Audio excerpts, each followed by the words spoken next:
তাই হবে। চলি ডক্টর সেন, আমার একটু বিশ্রামের দরকার। হ্যাঁ, তাই করুন। আমিও আজ উঠি। মল্লিকা একা আছে, বুঝতেই পারছেন। অবশ্যই আসুন, সাবধানে যাবেন। কাল হাসপাতালে দেখা হচ্ছে। Good night. Good night. চলি।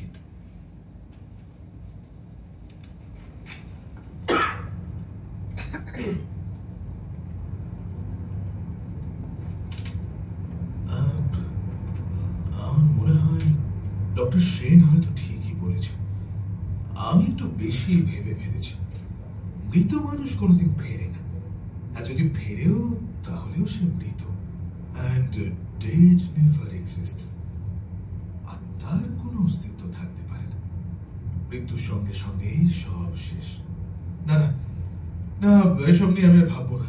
What is done that is done, can not be undone. যা হয়েছে তা হয়ে গেছে, তা আমাদের ভালোর জন্যই হয়েছে। It's over. না, এই নিয়ে ভাববো না। দেখি, দূর বাবা, ফাঁকা রাস্তা, অথচ সামনে সাদা গাড়িটা কিছুতেই সাইড দিচ্ছে না। কি ধরনের লোক রে বাবা! আরে রাস্তাটা কি বাপের সম্পত্তি পেয়েছে নাকি? দেখি তো নাম্বারটা।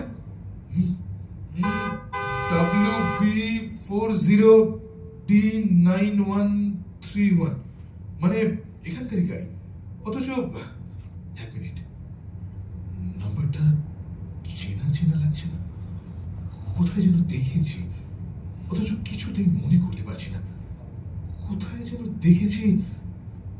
যাকে, আরে সাইডটা দিচ্ছে না কেন? যাক, হ্যাঁ, এবার তো সাইড দিল। না, ড্রাইভারকে একটু না ঝাড়লে শান্তি নেই। অনেকটা সময় নষ্ট করেছে যত সব আনওয়ান্টেড পাবলিক। এই যে কি ভাবছেনটা কি? হ্যাঁ, রাস্তাটা কি আপনার বাপের নাকি? হ্যাঁ, দেখি আমি কি দেখছি। গাড়িতে তো কোনো ড্রাইভার নেই, গাড়ি নিজে থেকে চলছে। ও মাই গড, এ কি করে সম্ভব? হ্যাঁ হ্যাঁ, এবার মনে পড়েছে, এটা তো ডক্টর ব্যানার্জির গাড়ি। সে গাড়ি তো আমরা অনেক মাস আগে। না, পালাতে হবে, স্পিড বাড়িয়ে চলে যেতে হবে এখান থেকে। এক অসহ্য আতঙ্ক, এক অসহ্য, আমাকে এর থেকে মুক্তি পেতে হবে। এই তো অনেকটা দূরে চলে এসেছি। যাক, দেখা যাচ্ছে না গাড়িটাকে। আমি মুক্ত, বেঁচে গেলাম। না না না, আমি শহর ছেড়ে চলে যাব। আমি অন্য হাসপাতালে চলে যাব, নইলে এই চাকরি ছেড়ে আমি প্রাইভেটে প্র্যাকটিস করব। এখানে আর নয়, একেবারেই নয়। তাহলে কি বাঁচা যায় ডক্টর আদিত্য রায়?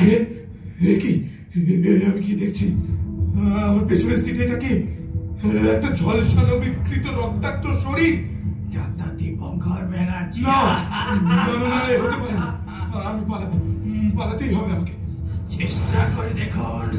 কি গাড়ির ক্লাচ, স্টিয়ারিং, ব্রেক, গিয়ার কিছু কাজ করতে পারছে না।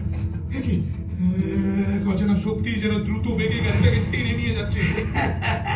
অন্যায় কোনদিন যেতে না। না, আজ যে প্রতিশোধের পালা। না, আমি মরতে চাই না। আমায় ক্ষমা করুন, আমি বাঁচতে চাই, প্লিজ। মৃত্যুর খেলা আপনারাই আরম্ভ করেছিলেন। আজ তার একটা অধ্যায় সম্পূর্ণ হোক। ক্ষমা করুন ডক্টর রায়, আমায় ক্ষমা করুন ডক্টর ব্যানার্জি। ডক্টর সেন, আমায় বাঁচাও।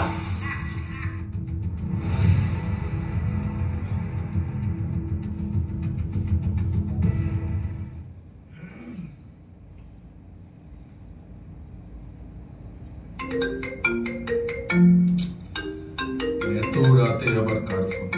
কটা বাজে? বাবা, রাত 2টো, এখন আবার কি? ডক্টর গুপ্ত? ডক্টর গুপ্ত আর ডক্টর রয়কে নিয়ে এত ঝামেলা হয়েছে না? এমন ছেলে মানুষ আরম্ভ করেছে, কিছু বলেন নেই। দেখি আবার কি হলো। হ্যাঁ, বলুন। ডক্টর সেন, সর্বনাশ হয়ে গেছে। কি হয়েছে রে? কি আবার? এইমাত্র হাসপাতালে সুপার কল করেছিলেন। ডক্টর রায়, কি হয়েছে ডক্টর রায়? কি হয়েছে? ডক্টর রায় আর নেই ডক্টর সেন। হোয়াট? হ্যাঁ, একটা দেওয়ালের সঙ্গে ওনার গাড়ি ধাক্কা লেগেছে। গাড়ির সামনেটা দুমড়ে মুচড়ে গেছে। কি বলছেন? উনি স্পট ডেড। কি বলছেন এসব? হ্যাঁ ডক্টর সেন। ভেঙে পড়বেন না, আপনি আপনি বাড়িতে থাকুন, আমি এক্ষুনি আসছি। Okay. Take care of yourself. যাচ্ছি। অত্যাধিক টেনশন করাই ডক্টর রয়ের কাল হলো। আমি বারবার বলেছিলাম, তবু কোনো কথা শুনলে তো।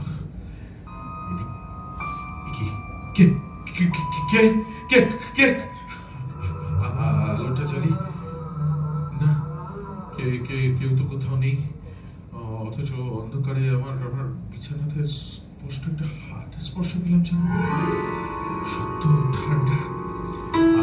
আমার হাত পড়তে হাত সরিয়ে নিল। কি জানি, হয়তো মনের ভুল। সবসময় ভূত প্রেতের গল্প শুনলে এটাই তো হবে।